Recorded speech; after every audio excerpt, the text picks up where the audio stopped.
स्वागत है आप सभी का। आज हम शुरू करेंगे कक्षा 3 हिंदी व्याकरण का पाठ 16 जिसका नाम है पत्र लेखन। पत्र को अंग्रेजी भाषा में कहते हैं लेटर। तो आपने पहले भी ये नाम सुना होगा पत्र।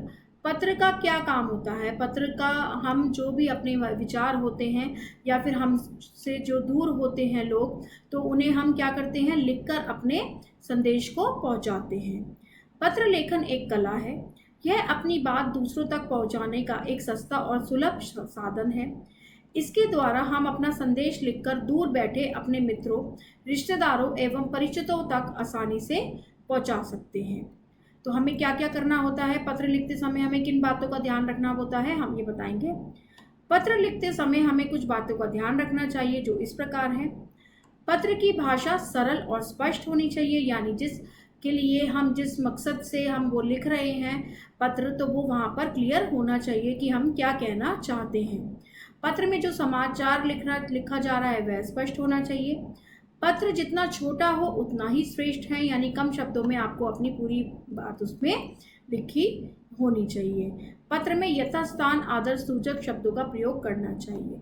तो आदर सूचक शब्दों का आपको प्रयोग करना चाहिए पत्र लिखते समय। पत्र कितने प्रकार के होते हैं? पत्रों के प्रकार।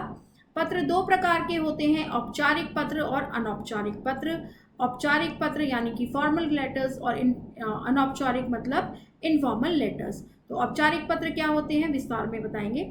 औपचारिक पत्र सरकारी कार्यालयों, प्रधानाचार्य, संपादक एवं अन्य आदि को लिखे जाने वाले पत्र औपचारिक पत्र कहलाते हैं। यानी जो भी हम फॉर्मल लेटर्स लिखते हैं वो किसको लिखते हैं? कोई ऑफिसर्स को लिखना है या प्रिंसिपल को लिखना है, तो उन सबको जो हम पत्र लिखते हैं वो हमारे औपचारिक पत्र कहलाते हैं। और अनौपचारिक पत्र अपने मित्रों, सगे संबंधियों, रिश्तेदारों आदि को लिखे जाने वाले पत्र अनौपचारिक पत्र कहलाते हैं, जिसमें कोई भी औपचारिकता नहीं होती है। तो हम किसको लिखते हैं? अपने फ्रेंड्स को लिखते हैं, अपने रिलेटिव्स को लिखते हैं, अपने सगे संबंधियों को लिखते हैं। तो वो पत्र क्या कहलाते हैं? अनौपचारिक पत्र कहलाते हैं। तो यहाँ देख सकते हैं एक लेआउट दिया गया है पत्र का। आगे पढ़ेंगे हम औपचारिक पत्र का उदाहरण अब आपको समझाएंगे। औपचारिक पत्र बीमारी के कारण अवकाश हेतु प्रधानाचार्य को प्रार्थना पत्र लिखना है। तो आप देखेंगे आरंभ हम कैसे करते हैं। आदर सूचक शब्दों का प्रयोग करेंगे। सेवा में प्रधानाचार्य, दीवान पब्लिक स्कूल मेरठ महोदय। विषय क्या है? बीमारी के कारण अवकाश हेतु प्रार्थना पत्र।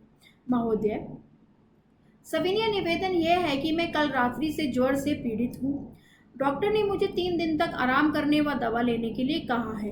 तो आप देख सकते हैं कि जैसे ही दो वाक्य आपने पढ़े तो आपको समझ आ गया है कि ये पत्र किसके लिए लिखा गया है और किस कारण के लिए लिखा गया है। अतः मुझे दिनांक, आप यहाँ पर दिनांक लिख सकते हैं कि कब से कब आपको अवकाश चाहिए, तक का अवकाश प्रदान करने की कृपा करें। आपका आज्ञाकारी शिष्य लक्ष्य शर्मा, कक्षा तृतीय बी। और दिनांक जब आपने ये लिखा है प्रार्थना पत्र तब आपको दिनांक लिखनी है यहाँ पर। दूसरा देखेंगे औपचारिक में, विद्यालय छोड़ने के प्रमाण पत्र हेतु प्रार्थना पत्र। सेवा में प्रधानाचार्य, Meerut city public school Meerut महोदया, सविनय निवेदन है कि मैं आपके विद्यालय की कक्षा तृतीय बा का छात्र हूँ। मेरे पिताजी का स्थानांतरण मुरादाबाद हो गया है, यानी ट्रांसफर हो गया है। अतः अगले सप्ताह हमें सबको मुरादाबाद जाना है। आपसे प्रार्थना है कि आप मुझे विद्यालय छोड़ने का प्रमाण पत्र दिलवाने की कृपा करें, यानी टीसी दिलवाने की कृपा करें, जिससे मैं मुरादाबाद के किसी विद्यालय में प्रवेश ले सकूं। आपका आज्ञाकारी शिष्य राहुल कुमार, कक्षा तृतीय बा। और दिनांक जिस दिन ये लिखा गया है। तो ये दो उदाहरण हमने आपको बताए औपचारिक पत्र के। अब हम बढ़ेंगे आगे अनौपचारिक पत्र की ओर, उसके उदाहरण हम समझेंगे। सहेली के जन्मदिन पर उसे बधाई पत्र।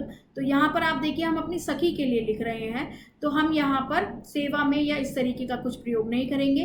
पहले हम यहाँ पर एड्रेस लिखेंगे, पता लिखेंगे, जिसको बोलते हैं एल ब्लॉक 144 1 शताब्दी नगर गाजियाबाद। दिनांक 17 मार्च, जो भी आप जिस दिन लिख रहे हैं उस दिन की आप डेट यहाँ पर डालेंगे, उस दिन की आप दिनांक यहाँ पर डालेंगे। प्रिय सखी दिव्यांशी, मैं और मेरे पिता सभी सकुशल हैं। आशा है तुम भी सकुशल होगी। सखी, 29 मार्च को तुम्हारा जन्मदिन है, उसके लिए मेरी और मेरे माता पिता की ओर से तुम्हें ढेर सारी शुभकामनाएं। मैं एक छोटा सा उपहार तुम्हारे जन्मदिन पर भेज रही हूँ, तुम्हें अवश्य पसंद आएगा। बड़ों को मेरा प्रणाम और कुमकुम को प्यार। पत्र का उत्तर देना ना भूलना, तुम्हारी सखी भारती।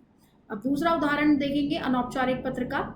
पिताजी को अपने परीक्षाफल बताते हुए पत्र। यहाँ पर भी आप पता लिखेंगे पहले, फिर लिखेंगे आदरणीय पिताजी, सादर प्रणाम। मैं यहाँ पर कुशल हूँ, आशा करता हूँ कि आप सब भी वहाँ पर सकुशल होंगे। पिताजी, आपको जानकर खुशी होगी कि मैं अपनी कक्षा में प्रथम स्थान पर आया हूँ और मुझे स्कूल की ओर से पुरस्कार भी मिला है। दादाजी ने भी मुझे उपहार में एक घड़ी दी है। मैं बहुत खुश हूँ और आपसे वादा करता हूँ कि आगे भी इस तरह से अच्छे अंक लाऊंगा। आपका बेटा तन्मय। तो आप देख सकते हैं कि कम से कम शब्दों में पूरी बात कहना और ना ज़्यादा इधर उधर की बातें करना। तो ये क्या है, हमारे जो हम पत्र लिखते हैं उसका उद्देश्य रहता है। तो हमने क्या सीखा इस अध्याय में? पत्र द्वारा हम अपनी बात दूसरों तक लिखकर पहुंचाते हैं और पत्र दो प्रकार के होते हैं, औपचारिक पत्र और अनौपचारिक पत्र। अब अभ्यास की ओर बढ़ेंगे। आओ करके देखें। अपने पिताजी को पत्र लिखकर बताइए कि आपको हिंदी व्याकरण में प्रथम स्थान मिला है। तो ये क्या हुआ? ये अनौपचारिक पत्र हुआ।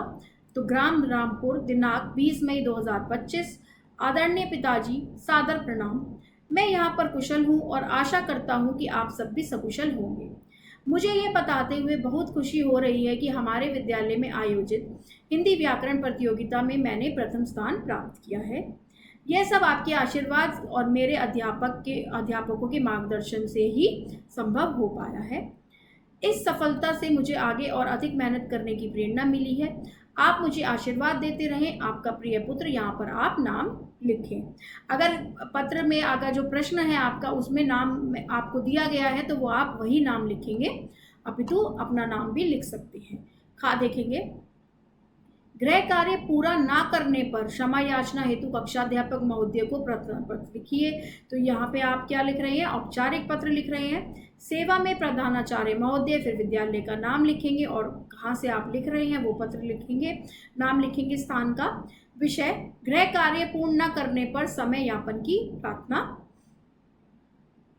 महोदय, सविनय निवेदन है कि मैं कक्षा, यहाँ पे आप अपनी कक्षा का नाम लिखेंगे, आप कौन सी कक्षा में पढ़ते हैं, या ऐसे लिख सकते हैं, सविनय निवेदन है कि मैं कक्षा तृतीय बा का छात्र हूँ। किसी कारणवश मैं कल का गृह कार्य पूरा नहीं कर पाया, इसके लिए मैं क्षमा चाहता हूँ, या क्षमा प्रार्थी हूँ भी लिख सकते हैं।